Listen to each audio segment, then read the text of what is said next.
Okay, so welcome to another deep dive where we take something you're interested in, Mhm. and we really kind of dig in, Yeah. and try to extract the good stuff, so you don't have to spend hours and hours reading or Yeah. watching or Right. whatever. It's like we do the work so you don't have to. Exactly. Yeah, it's Yeah. a good way to learn stuff fast. Mm. Um, and this one was interesting. This was a book that you brought to our attention. Yeah. Uh, Modern Arnis for the New Millennium. Yeah. The MA80 System Arnis-Eskrima by Professor Dan Anderson.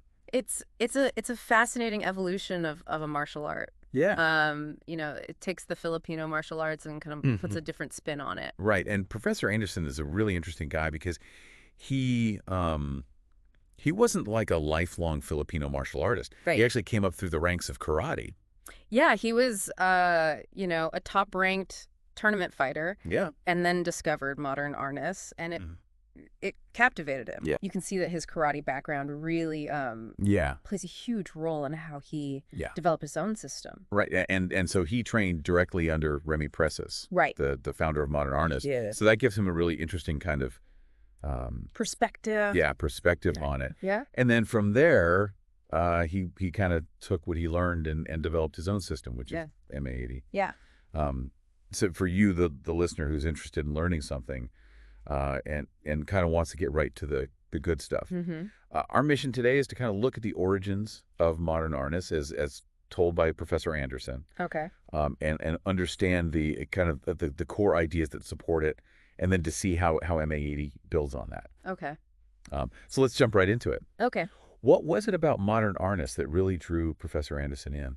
So the book talks about how, he first encountered Remy Presas, and he was just captivated by his fluidity and grace. And it was something completely different than his karate background, where he describes it as kind of a ballistic action, kicking and punching. Yeah, right. It's very direct, Right. right? Linear kind of. Yeah, yeah. And Yeah. this was a very different approach to movement. Yeah, it was more circular. It was more about Yeah. flow. It was more about. And he talks about how, some of the elements that appealed to him were the weapon skills, Yeah. the joint locking and the throwing, Mm, and the body management, yeah. and of course the ethereal flow, Right. the way everything was connected. Yeah, and that really kind of set him on this path.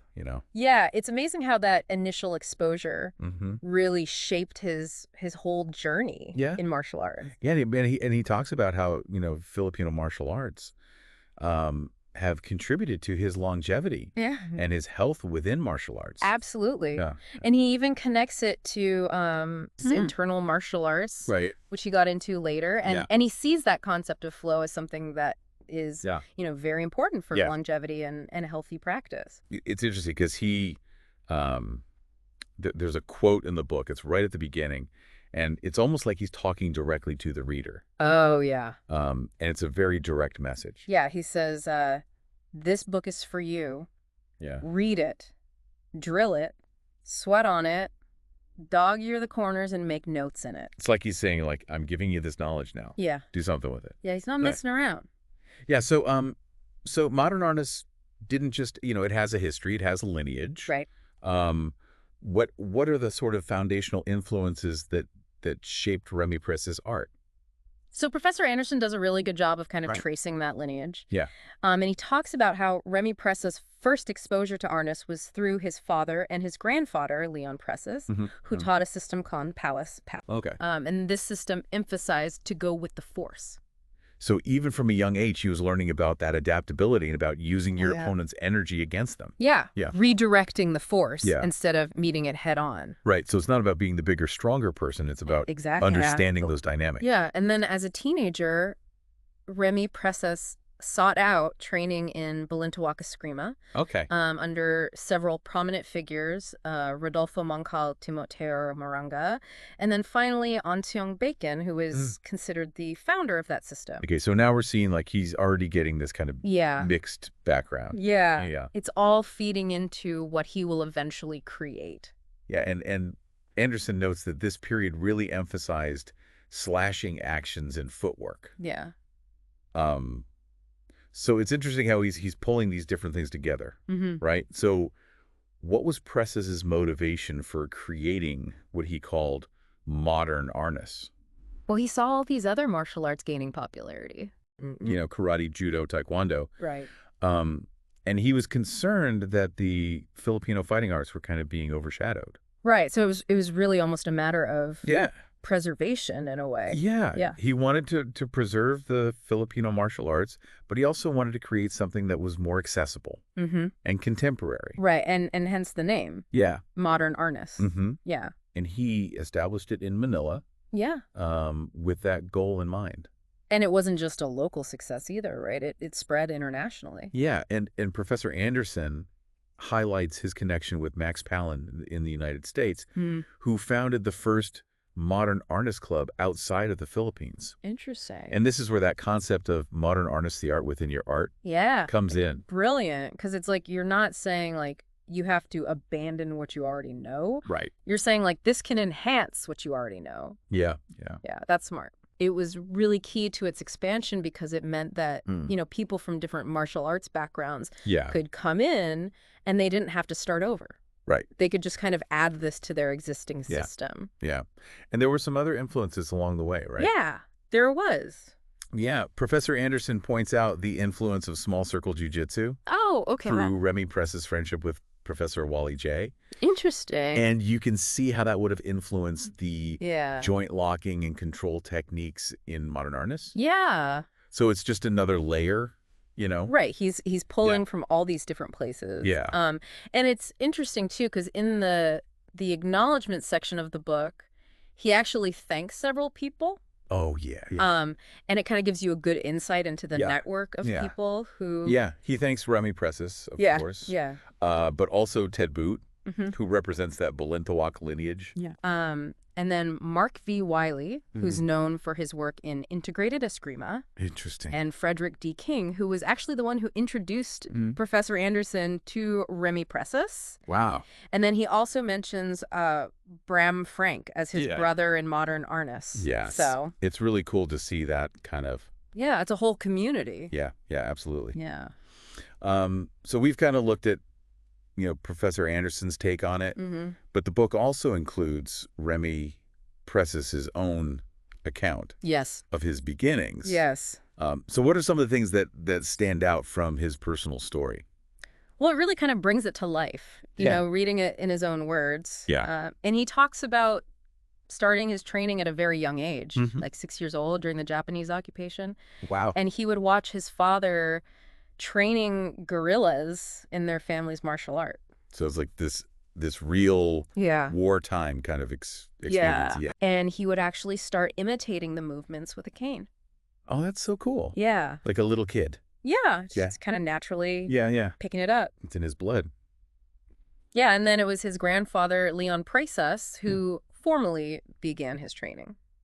Okay, so it was like a natural progression from watching to then getting the formal instruction. Yeah. Yeah. And he talks about how his grandfather started him with the ocho, the figure 8, and the banda y banda because they were easy to learn. Okay. So even back then, there was this idea of like starting with the fundamentals. Yeah. You know?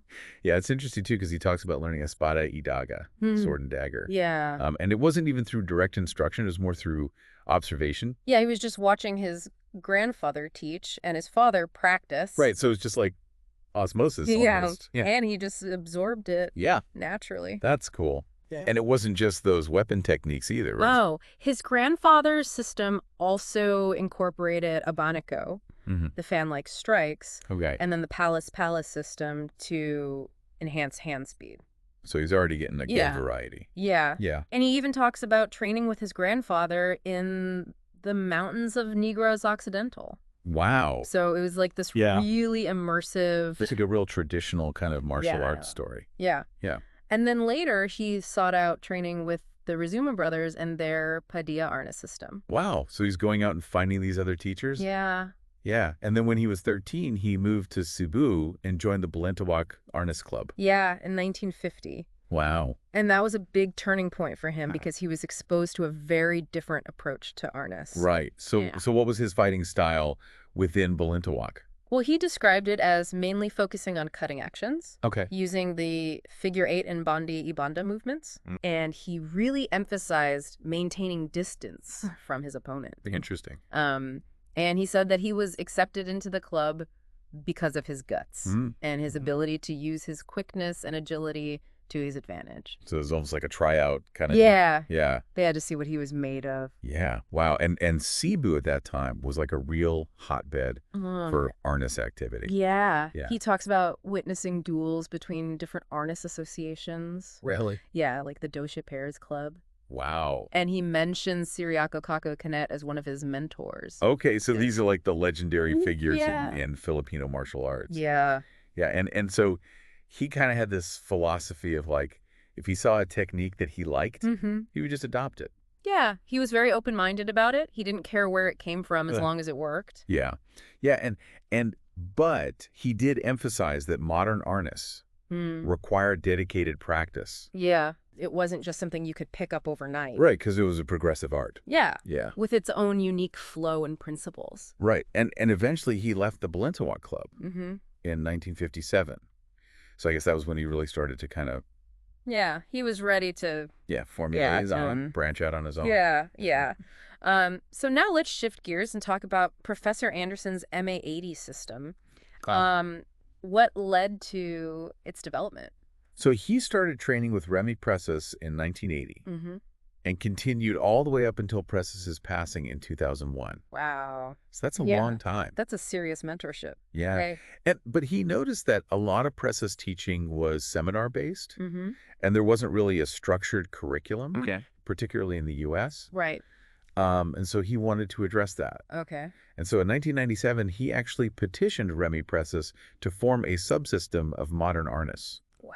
Yeah, and he got permission. Wow. Yeah. That's amazing. Yeah, and that's how MA80 was born. So that's where that structure comes from. Yeah. Yeah. He wanted to create something with a more defined curriculum and a progressive teaching method. And the name itself is kind of interesting. Yeah. Initially, it just stood for Modern Arnis and the year 1980. Right, when he started training. When he started training with Presas. Right. But then it took on this deeper meaning. Okay.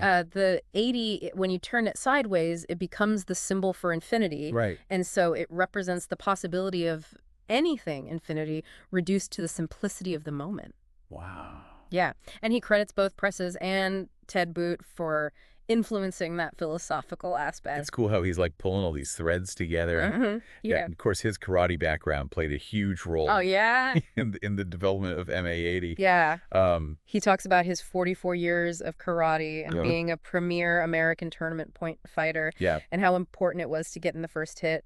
Right. But he also emphasizes that it's not just about physical attributes. Right. It's about the governing principles. So it's not just taking karate and slapping it onto Arnis. No, it's deeper than that. Yeah. It's about those underlying principles. Yeah. And he says that his karate background really honed his ability to read his opponent. Yeah. To understand positioning, distance timing. Yeah, and those observational and analytical skills that he's developed through competition. Yeah, and also that structure and alignment. Yeah, structure and alignment, and then structure and transition, and alignment in transition. Yeah. Which he felt weren't as emphasized in modern Arnis. Okay, so he's kind of adding that element into it. Yeah, and he said that over time, with all the cross-training he's done, it's all kind of blurred together. Yeah, it all becomes one thing. Yeah. It's all martial arts at the end of the day. So with all these influences, what are some of the key differences between MA80 and modern Arnis? So first of all, he emphasizes structure and alignment more in MA80 than he felt was present in modern Arnis. And then secondly, he covers the long range of combat as well as the middle and close range, whereas modern Arnis in the U.S. tends to focus on the middle and close range. Right. And then the Espada y Daga is also more developed in MA80. Just a little more well-rounded, maybe. Yeah. He emphasizes a broader range of training elements. He doesn't want to just focus on one or two things like tapi-tapi, which is, it's part of it, but it's not the whole thing. Yeah. The check hand also plays a much more important role in MA80. Interesting. And there's more emphasis on footwork and body shifting. He's actually replaced the 8 empty hand enyos with 8 tactical forms. So it's a little more practical, maybe. Yeah. And he stresses that principles and concepts are what drive the techniques. It's not just about memorizing a form, right? It's about understanding. It's about understanding the why behind it. Yeah, and he lists the 4 main sources of influence for MA80. Yeah, Modern Arnis, Eskrima. Okay. Mark Wiley's integrated Eskrima, and his own American freestyle karate. Okay, so it's really a blend of Filipino and American martial arts. Yeah, it's a Filipino-American art. Yeah. Okay, so now Professor Anderson talks about the 4 pillars of MA80. So what are these kind of foundational principles? Okay, so the first 2 are actually pieces of advice he got from his mentors. Okay. So Remy Presas told him, Danny, if you can counter the counter, no one can beat you. So it's like that preemptive defense. Yeah. Thinking one step ahead. Yeah. And then Ted Boot told him, no matter where you are there already. So it's like you're always in the right place. Beat's always ready. Yeah. Okay. And then the third pillar is the idea that MA80 is a principle-based system. So every action has a reason. Okay. Whether it's for combat or attribute development or art. So there's a purpose behind everything. Yeah, nothing is just there for no reason. Yeah. And then the 4th pillar builds on that first one. Okay. He says that any modifications he's made to traditional modern Arnis techniques are designed to enhance that ability to counter the counter. So it's all about that preemptive kind of advantage. Yeah, always staying one step ahead. Yeah, so let's get into some of the fundamental concepts now. Okay. Starting with the striking techniques. Okay, so in MA80, there are 3 main striking styles. Okay. There's the blast, which is like a hammering action aimed for a knockout. Yeah. And then there's the slash, which is a cutting action. Okay. And then there's the clip strike, which uses the tip of the cane for more targeted strikes. So it's like a variety of tools. Yeah. Different tools for different jobs. Right. And then he talks about body torque, which is using your whole body to generate power. Okay. So it's not just about arm strength. Right. It's about using your hips, your legs, your core. So it's that whole body kind of integration. Yeah. Yeah, and he also talks about structure and alignment. Yeah. Structure is really important. He emphasizes maintaining an erect posture. Right. So you don't make your head a target. Yeah. And you bend at the knees instead of leaning forward. Okay. And then alignment is about making sure that all 4 of your weapons are ready to go. And by weapons, he means? Your cane hand, your check hand, and both your legs. Right. So you're always in a position to react. Yeah. Yeah. And he gives this cool little check for alignment. Okay. He says you should be able to throw a jab and a rear punch with power and balance after taking any step. Interesting. Yeah, so you're always in that ready position. Yeah. And then, of course, footwork is super important. He teaches about 17 different footwork patterns. Wow. But he mentions the advance as one of the main ones. So let's talk about some of the techniques now. Okay. So at the orange belt level, there's a big emphasis on disarming techniques. Yeah.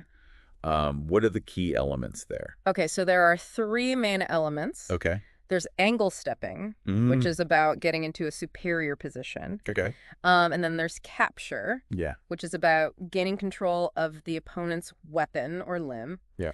And then there's misalign, which is about breaking their structure. Okay, so you're kind of taking away their base. Yeah, you're taking away their power. Right. Yeah. So can you give us a couple of examples of some specific disarms? Yeah. So for a disarm against a strike number 1, which is like a downward strike to the head, you would step to the right at an angle and block, and then your free hand loops over their arm, and you slide your grip down to their hand, and then you pull down with your free hand and push up with your cane hand. So you're using that leverage to take the weapon away. Yeah. And then for a strike number 4, which is a backhand horizontal strike to the torso, you would angle to your left and block, and then check their hand with your free hand. And then you insert your cane under their wrists and rotate their arm up. And then again, you use that push-pull action. Right, so it's all about controlling those angles. Yeah, it's about leverage. And the leverage, Yeah. Okay. Yeah. And then at senior orange belt, you start learning FDN techniques. Yeah. So you learn the straight punch, the the palm heel strike. Yeah. The back fist. The front kick, round kick, and side kick. So it's like the basics. Yeah. Yeah. Yeah. And he points out that in MA80, kicks are generally no higher than waist level. Right. Right. Because it's more of a self-defense art. Yeah. Right. But not a sport. Not a sport. Yeah. Yeah. Yeah. And then in blue belt, you get into the classical Arnis styles. Yeah. What does that mean exactly?